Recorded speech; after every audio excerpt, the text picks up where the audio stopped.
Asia के सबसे अमीर और दुनिया के चौथे सबसे रईस गौतम अडानी को एक नेगेटिव रिपोर्ट ने तगड़ा घाटा कराया है। गौतम अडानी ग्रुप की लिस्टेड कंपनियों के शेयरों में 24 जनवरी 2023 के बाद ऐसी जोरदार गिरावट आई कि एक झटके में गौतम अडानी की नेटवर्थ से करीब 6 अरब डॉलर साफ हो गए। हालांकि इस रिपोर्ट पे जो बड़े बड़े सवाल उठाए गए हैं उन पर अडानी ग्रुप ने सफाई दी है और अब अडानी ग्रुप आर पार की लड़ाई लड़ने की तैयारी में है। सबसे पहले बात कर लेते हैं अमेरिकी रिसर्च फर्म हिंडनबर्ग की, जिसकी निगेटिव रिपोर्ट ने उथल पुथल मचा दी है। इसके फाउंडर नाथन एंडरसन है।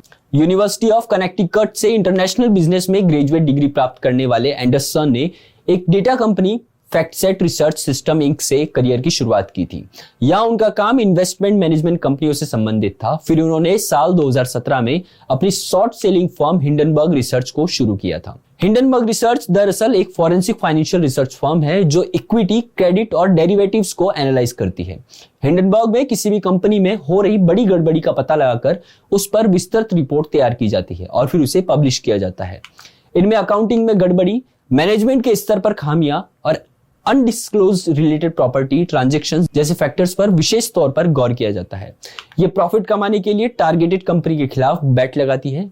फर्म की वेबसाइट पर लिखा गया है कि यह मैन मेड डिजास्टर पर नजर रखती है। हिंडनबर्ग कंपनी को यह नाम 6 मई 1937 में न्यू जर्सी के मैनचेस्टर टाउनशिप में हुए हिंडनबर्ग एयरशिप एक्सीडेंट के नाम पर रखा गया है। साल 2017 में अपनी शुरुआत के बाद अब तक ये फर्म लगभग 16 बड़ी कंपनियों में गड़बड़ी से संबंधित बड़े खुलासे कर चुकी है। ट्विटर को लेकर इसकी रिपोर्ट भी खासी चर्चा में रही थी। हिंडनबर्ग कॉर्पोरेट वर्ल्ड में सभी गलत कामों का ट्रैक रिकॉर्ड रखती है और फिर इन कंपनियों को शॉर्टलिस्ट करती है। इस फर्म को प्रॉफिट भी इन टारगेट कंपनियों के खिलाफ बैट लगाकर होता है। अब हिंडनबर्ग ने एशिया के सबसे अमीर इंसान गौतम अडानी को लेकर अपनी रिसर्च रिपोर्ट सामने रखी है। अडानी ग्रुप की कंपनियों पर उठाए गए सवाल। हिंडनबर्ग रिसर्च के फाउंडर नाथन पहले इजराइल में एम्बुलेंस के ड्राइवर भी रह चुके हैं। वह हैरी मार्कपोलस को अपना रोल मॉडल मानते हैं, जो कि एक एनालिस्ट है और बर्नी मैडॉफ की फ्रॉड स्कीम का पर्दाफाश करने के लिए भी जाने जाते हैं। अडानी ग्रुप को लेकर आई एंडरसन की रिसर्च रिपोर्ट में अडानी ग्रुप की सभी कंपनियों के लोन पर सवाल खड़े किए गए हैं। इसमें दावा किया गया है कि ग्रुप की 7 प्रमुख कंपनियां जो शेयर मार्केट में लिस्टेड है उनमें से 85% से ज्यादा ओवर वैल्यूज है। हिंडनबर्ग रिसर्च की लेटेस्ट रिपोर्ट में अडानी ग्रुप से 88 सवाल किए गए हैं।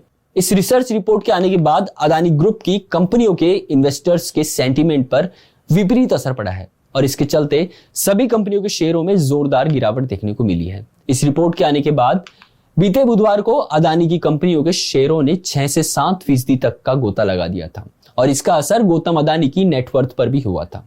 एक ही दिन में उन्होंने 6 अरब डॉलर की बड़ी रकम गंवा दी। सप्ताह के आखिरी कारोबारी दिन शुक्रवार को भी इनमें गिरावट देखने को मिली है। अभी के लिए इतना ही। देश और दुनिया की तमाम खबरों के लिए देखते रहिए नवतेज टीवी। देश और दुनिया की हर बड़ी खबर के लिए सब्सक्राइब करें नवतेज टीवी और पल पल के अपडेट्स के लिए बेल आइकन को दबाना ना भूलें, क्योंकि आपकी खबरों का भरोसेमंद साथी है नवतेज टीवी।